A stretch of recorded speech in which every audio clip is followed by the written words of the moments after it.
The American National Security Agency has been getting a lot of bad PR lately, mainly regarding this guy and some PowerPoint slides he released.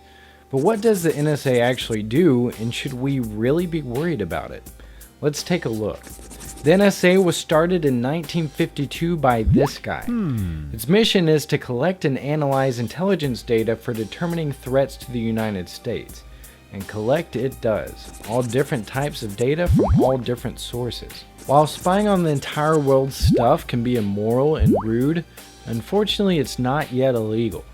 However, if the NSA were to spy on an American citizen's stuff without a warrant, that would be illegal under the Fourth Amendment to the US Constitution. But as a topmost government agency, who enforces this compliance? That was the big question in the early 1970s when the NSA was wiretapping and spying on phone calls illegally. So the government created a secret court called the Foreign Intelligence Surveillance Court to keep them in check. If the NSA wants to spy on a target, they legally have to get a warrant through the court first before they can start spying. So how does the NSA determine a target to bring before the court? Let's say that the NSA has its eye on Spock and wants to spy on all his communications to and from the United States. Illogical. First, they have to filter through all internet and phone communications coming or leaving the US. But isn't that spying? Well, it's a gray area because the NSA is only collecting metadata from these communications. Metadata is like the addresses on an envelope. Even though you can't see the private stuff inside, it still tells you who it came from, who it's going to, and how it's getting there. Take phone calls for instance. This example shows how phones can be tracked solely through metadata. And as for email, well, this website shows you what information can be revealed about you, your friends, and how you're all connected. How much metadata does the NSA collect? It says it touches 1.6% of worldwide internet data. This seems very tiny, but thanks to journalism professor and my own personal hero, Jeff Jarvis, you can see that only 2.9% of internet traffic is communication, which is all the NSA is interested in. So if they take 1.6% of that, then they're collecting half of all internet communication.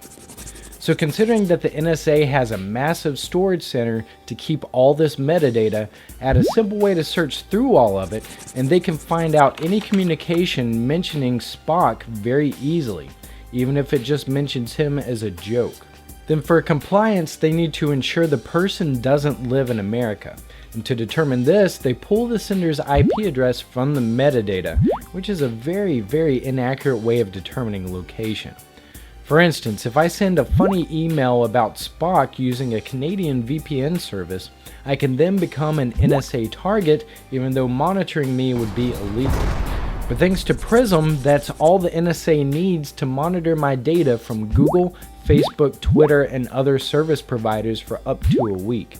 And under Prism, if those service providers refuse to give out my data, they can be punished with contempt of court. But after that week, the FIS court should stop them from unlawfully spying on me, right? Maybe, but it causes concern that over the last 3 years, 4,976 target warrants have been requested and not a single one has been denied. If that weren't enough, this internal NSA audit revealed that it violated court orders 2,776 times last year alone, meaning that innocent Americans were illegally spied on for one reason or another. I won't even mention how this makes America seem to the rest of the world, but with the amount of American cloud companies that are losing money and shutting down, I think it's pretty evident how screwed up things are. In order to protect our internet freedoms, we need to let the NSA know that we won't stand for the way things are. So visit these websites for more information on how you can help. Alright, click here to visit last week's video tutorial and comment show. And if you enjoy my videos, you can support me by subscribing to my channel. Also feel free to check out my Google+, Facebook, and Twitter pages. Okay, that's it for this video. Until next time, hack to learn. Don't learn to hack.